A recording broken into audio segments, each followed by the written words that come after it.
नमस्कार, मैं हूं जिया सिंह उज्जैन। राष्ट्र संवाद में आपका स्वागत करती हूं। झारखंड में विधानसभा चुनाव करीब आ चुका है। कुछ ही दिनों में आदर्श आचार संहिता लगनी है।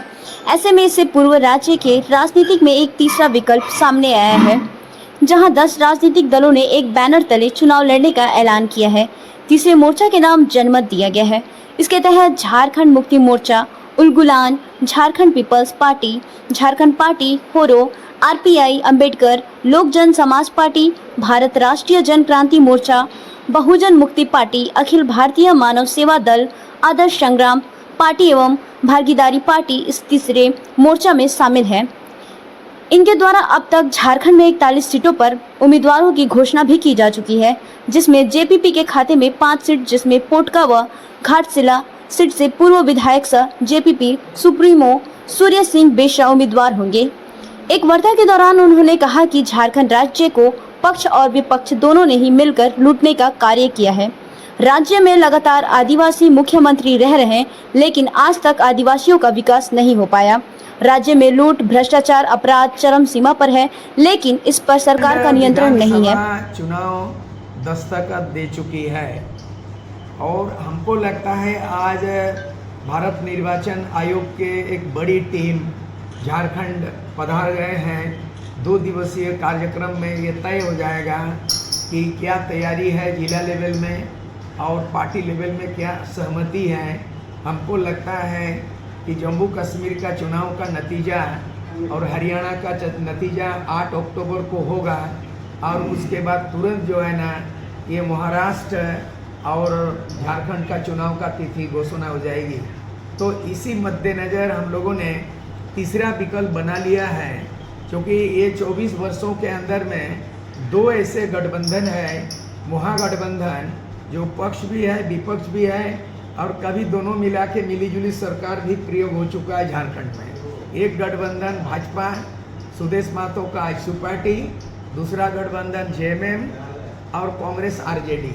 तो वर्तमान में सत्तारूढ़ है, जो सत्तासीन है, वो हेमंत सोरेन तीसरी बार मुख्यमंत्री का कार्यभार संभाले हैं और उसके बाद झारखंड मुक्ति मोर्चा, उनका पिताश्री गुरुजी, वो भी 3 बार मुख्यमंत्री बन गए हैं। ये तजुर्बा है, ऐसे राजनीति दुनिया में नहीं होगा कि एक व्यक्ति को 3 बार मुख्यमंत्री मौका मिलता है और एक उसका बेटा को तो 3 बार और एक ही परिवार में जो है ना 6 बार। फिर भी आदिवासियों का घर संसार सुधरा नहीं और झारखंड की तस्वीर नहीं बदली, झारखंडियों का तकदीर नहीं बदला और आज भी जो है ना बदहाला है, पलायन रोक नहीं रहा है और किसी को रोजगार मिल नहीं रहा है।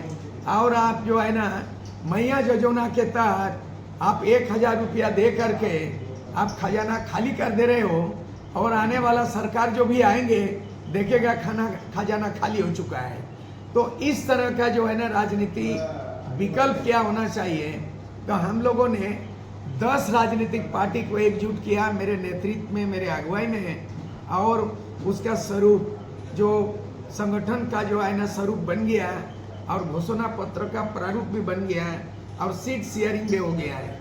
8 पार्टी का 10 पार्टी का सीट शेयरिंग में 41 सीट बंटवारा हो गया। अभी तक कोई डिस्प्यूट नहीं और उनमें से बाकी फेज वाइज होगा। मैं जो कि यहाँ से आज प्रेस वार्ता कर रहा हूँ कि यहाँ पर जो है ना 5 सीट झारखंड पीपुल्स पार्टी के शेयर में आ गया है। पहला घाटशिला और पोटका दोनों विधानसभा से मैं इस बार आखिरी विधानसभा चुनाव लड़ने का प्रण ले लिया हूँ। दोनों जगह होगा, पोटका और घाटशिला। दूसरा जगह हो गया कि जुगसलाई हमारा कोटा में आ गया और पूर्वी सिंहभूम में जो प्रत्याशी होंगे वो माधवेंद्र मेहता जी होंगे, हमारे साथ प्रवक्ता भी हैं। इनका भी सीट क्लियर हो गया जेपीपी को से और 5वां सीट हो गया लोहरदगा। तो इसी तरह 10 पार्टी का 4-4 हम लोग बांट दिया, 41 हो चुका है। साधारण बहुमत का सीट हो गया है, कौन कहाँ से लड़ेगा तय हो गया है। और घोषणा पत्र भी हम लोग ने तैयार किया कि 24 वर्षों में 24 पॉइंट हम लोग बनाया है और हम लोग ये किया है कि हुआ है एक नया प्रयोग होगा कि 5 साल में 5 मुख्यमंत्री बनाएंगे और 5 उप मुख्यमंत्री होगा। एसटी, एससी, ओबीसी, माइनॉरिटी, महिला, ये एक एक साल में होगा। दूसरी बात है, इस सिलेबस के मुताबिक विधायकों को 5 करोड़ मिलता है एक साल में। एमएलए फंड को लॉक कर दिया, नहीं देंगे, वो 5 करोड़ गांव को देंगे। और एक गांव में अगर 5 करोड़ जाएगा तो 5 साल में झारखंड का तस्वीर बदलेगा, पलायन रुक जाएगा, स्वरोजगार बढ़ेगा। ये तमाम चीज, और ये जो 20 लाख पलायन किया था उसको चिन्हित किया जाएगा और आत्मनिर्भर गांव बनाएंगे, जिसमें 3 बार फसल और पशुपालन और तमाम चीज, स्वरोजगार, गांव को समृद्ध बनाएंगे, आत्मनिर्भर गांव। ये तमाम सिलेबस चेंज हो गया। ये नया फंडा है, ना तो जेएमएम में ऐसा है, ना बीजेपी गठबंधन। 10 पार्टियों में कौन कौन प्रमुख रूप से